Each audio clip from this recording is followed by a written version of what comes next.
বার্সেলোনায় মেসির জীবনে দুঃসময় ডেকে এনেছে। তারা মেসিকে ব্যবহার করে সফল হয়েছে, কিন্তু মেসিকে তারা যোগ্য সম্মান দিতে পারেনি। আগে কেউ বার্সেলোনাকে চিনতই না, মেসির জন্যই সবাই বার্সেলোনাকে চিনতে পেরেছে। তাই এখন সবার উচিত এমন দুর্ব্যবহার করা, লাপোর্তাকে লাথি মেরে বের করে দেওয়া। আপনি ভাবছেন এসব কথা আমি কই থেকে পেলাম? এসব কথা বলেছেন স্বয়ং মেসির ভাই। সম্প্রতি মেসির আবার বার্সেলোনায় ফেরা নিয়ে আলোচনা শোনা যাচ্ছিল, কিন্তু সেই আলোচনায় একেবারে জল ঢেলে দিলেন মাতিয়াস। বার্সেলোনার বর্তমান প্রেসিডেন্ট লাপোর্তাকে লাথি মেরে বের করে দেওয়ার পরই কাতালান ক্লাবে ফিরবেন লিওনেল মেসি, যেমনটা বলেছেন লিওর ভাই মাতিয়াস। পিএসজির সঙ্গে চুক্তি নবায়ন নিয়ে গড়িমসি করছেন মেসি। এমন সময় বার্সায় ফেরা নিয়ে বিস্ফোরক মন্তব্য করেছেন আর্জেন্টাইন তারকার ভাই।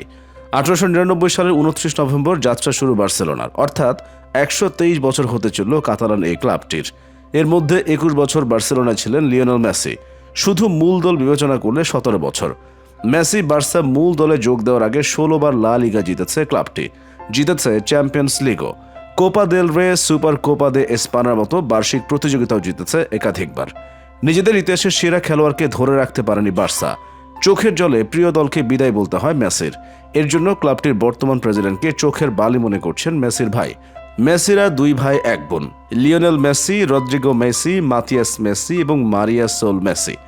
মাতিয়াসের ছেলে টমি ভিডিও স্ট্রিমিং সার্ভিস টুইচে নিজের বাবা এবং অন্যদের সঙ্গে আড্ডা দিচ্ছিলেন। সেখানে বার্সেলোনার প্রসঙ্গ উঠলেই কাতালান ক্লাবটিকে ধুয়ে দেন মাতিয়াস। বার্সার হয়ে 10 বার লিগ এবং 4 বার চ্যাম্পিয়ন্স লিগ জয়ের পাশাপাশি প্রচুর ব্যক্তিগত পুরস্কারও জিতেছেন মেসি। কিন্তু 2021 সালে বার্সেলোনা থেকে তার বিদায়টা সুখকর হয়নি। মেসি বাসায় যেতে চেয়েছিলেন, কিন্তু লা লিগার বেঁধে দেওয়া বেতন সীমার নীতির কারণে মেসিকে ধরে রাখতে পারেনি বার্সেলোনা। অন্তত কাতালান ক্লাবটির পক্ষ থেকে এমনই দাবি করা হয়েছে সে সময়। তবে মাতিয়াসের কথা শুনে মনে হবে তার ভাইকে বার্সা ভালোভাবে বিদায় দিতে পারেনি, আর সে কারণে ক্ষোভটা জেরেছেন। মাতিয়াস দাবি করেন মেসির জন্যই সবার কাছে এতটা পরিচিতি পেয়েছে বার্সেলোনা।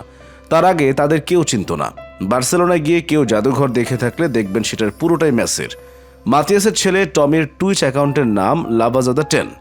সেখানে বার্সায় মেসির ফেরার সম্ভাবনা নিয়েও কথা বলেছেন মাতিয়াস। তবে সেসব কথা বার্সার ভক্তদের মোটেও ভালো লাগবে না। আমরা বার্সেলোনায় ফিরব না, আর যদি ফিরি তাহলে ভালোভাবে সবকিছু পরিষ্কার করে ফিরব। তার মধ্যে বার্সার বর্তমান সভাপতি হুয়ান লাপোর্তাকে লাথি মেরে বের করব। তার কৃতজ্ঞতা বোধ নেই মেসি বার্সাকে যা দিয়েছে সেসবের জন্য। এমনকি বার্সেলোনার সমর্থকদেরও দোষাচ্ছেন মাতিয়াস। তাদের বিশ্বাসঘাতক বলে মনে করেন মেসির ভাই। কেউ তাকে অর্থাৎ বার্সা ছাড়ার সময় সাহায্য করেনি। ওদের সমর্থক উচিত ছিল রাস্তায় নেমে পড়া, লাপোর্তাকে বিদায় করে মেসিকে রেখে দেওয়া। কাতালানরা বিশ্বাসঘাতক।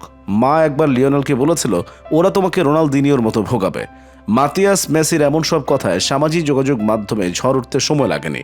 পরে অবশ্য নিজের ইনস্টাগ্রাম অ্যাকাউন্টে ক্ষমাও চেয়েছেন মাতিয়াস। তবে ভাইয়ের আগুনের মন্তব্য নিয়ে মেসি এখনো মুখ খোলেননি। খুললেও কি বলেন সেটাও শোনার অপেক্ষায় কোটি সমর্থক।